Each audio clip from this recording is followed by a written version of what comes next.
Hello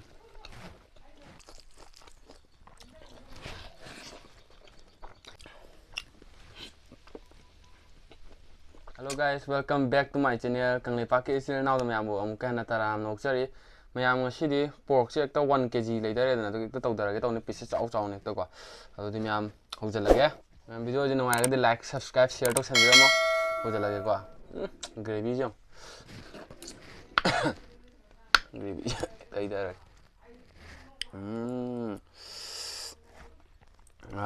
First bite. Shake the chicken. Siung là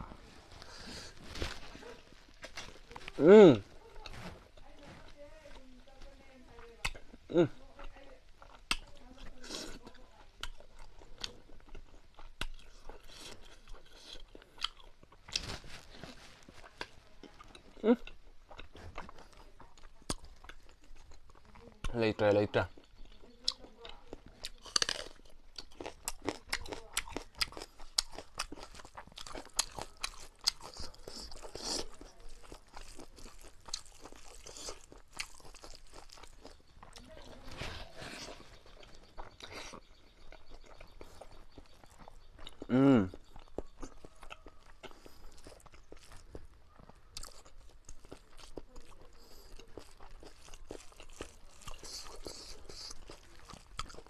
Mẹ biết chào chồng tao em biết hào quá.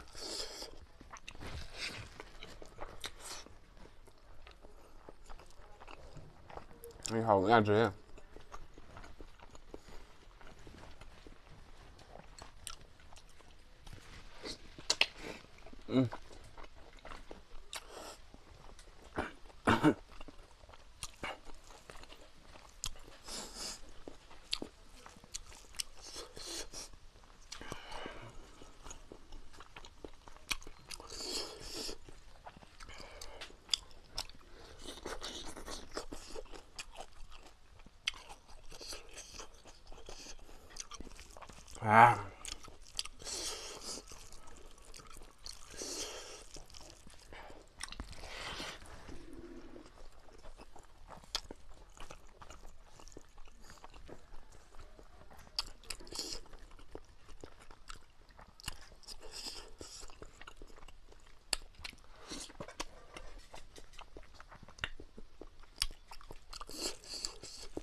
Later.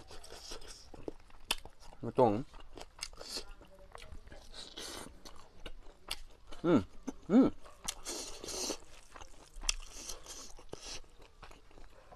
Ngon tay nha.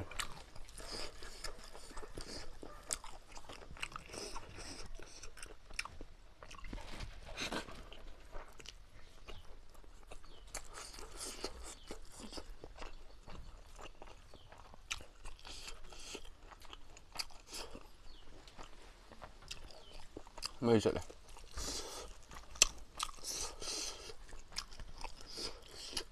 Schön zu sehen. Das ist ja schön in die Tür.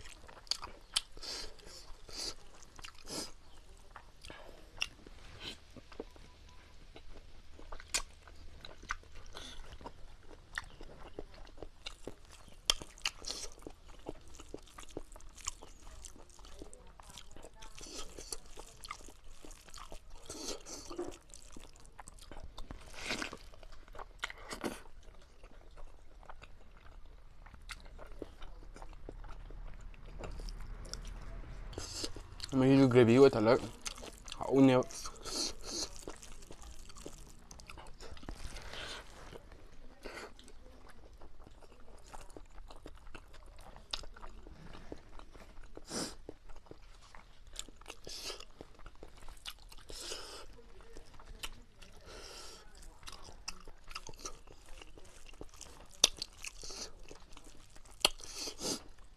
letra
Ah.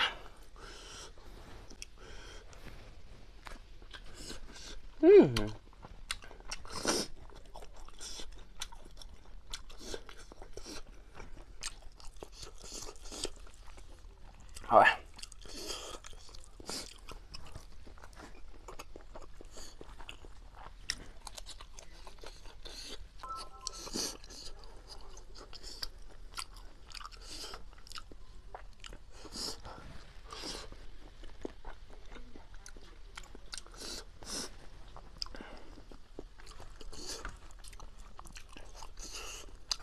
옥티 렉토에 얌짱하면 돼.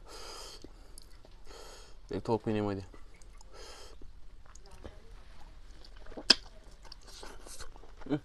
때려만.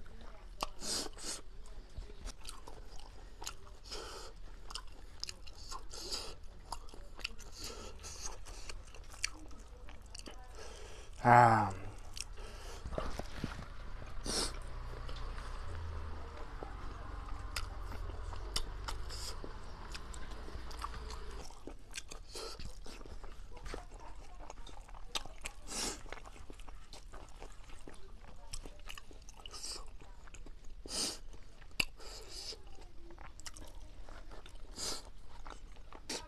ꯃꯌꯥꯝ ꯚꯤꯗꯤꯑꯣꯁꯤ ꯅꯨꯡꯉꯥꯏꯔꯒꯗꯤ like subscribe ꯁꯤꯌꯔ ꯇꯧꯁꯟꯕꯤꯔꯝꯃꯣ ꯃꯊꯪꯗ ꯑꯃꯨꯛ ꯊꯦꯡꯅꯔꯁꯦ